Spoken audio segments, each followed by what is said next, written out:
大家好，我是中药人阿飞，是河南禹州一家中医馆的药师。今天我和大家分享一下关于羊乳的功效。羊乳就是羊奶，古人更侧重于羊奶的补益功效。现在大家都喝牛奶，其实羊奶有非常好的补虚润燥的效果。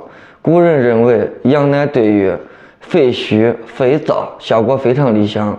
有一些人体质虚弱、营养不良，或者说神经衰弱等等，这些肺虚的病都可以服用羊乳来治疗。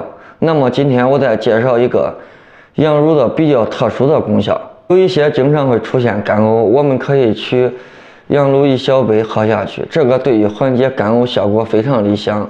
今天就和大家分享到这里，我是中药人阿飞。